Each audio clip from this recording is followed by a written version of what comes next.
اعوذ باللہ من الشیطان الرجیم بسم اللہ الرحمن الرحیم۔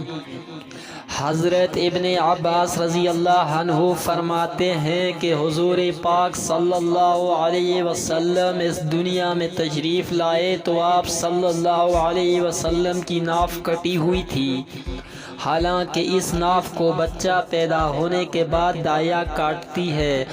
عبد المطلب یہ دیکھ کر حیران ہوئے اور خوش بھی ہوئے۔ وہ کہا کرتے تھے میرا بیٹا نرالی شان کا ہوگا۔ آپ صلی اللہ علیہ وآلہ وسلم کی پیدائش سے پہلے مکہ کے لوگ خشک سالی اور قحط کا شکار تھے، لیکن جوں ہی آپ صلی اللہ علیہ وسلم کا دنیا میں تشریف لانے کا وقت قریب آیا تو بارش برسنے لگی، خشک سالی دور ہو گئی، درخت ہرے بھرے ہو گئے اور پھلوں سے بھر گئے، زمین پر سبزہ ہی سبزہ نظر آنے لگا۔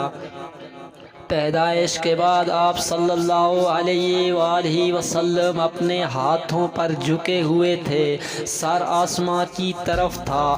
ایک روایت میں آتا ہے کہ گھٹنوں کے بل جھکے ہوئے تھے، مطلب یہ کہ سجدے کی حالت میں تھے۔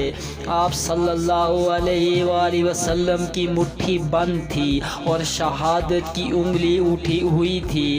حضور پاک صلی اللہ علیہ وسلم فرماتے ہیں کہ جب میری والدہ نے مجھے جنم دیا تو ان سے ایک نور نکلا اور اس نور سے شام کے محلات جگمگا اٹھے۔ آپ صلی اللہ علیہ وآلہ وسلم کی والدہ سیدہ آمنہ رضی اللہ عنہا فرماتی ہیں کہ محمد صلی اللہ علیہ وسلم کی پیدائش کے وقت ظاہر ہونے والے نور کی روشنی سے مجھے بصرہ میں چلنے والے اونٹوں کی گردنیں تک نظر آئیں۔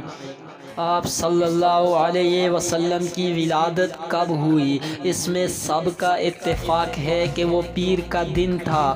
آپ صلی اللہ علیہ وسلم صبح فجر طلوع ہونے کے وقت دنیا میں تشریف لائے۔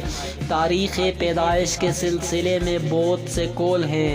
ایک روایت کے مطابق 12 ربیع الاول کو پیدا ہوئے۔ پیر کے روز ہی آپ صلی اللہ علیہ وسلم نے مدینہ ہجرت فرمائی اور پیر کے روز ہی آپ کی وفات ہوئی۔ آپ صلی اللہ علیہ وسلم اللہ تعالیٰ کے آخری رسول ہیں اور نبی ہیں۔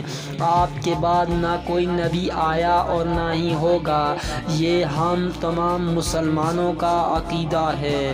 وما علینا الا البلاغ المبین۔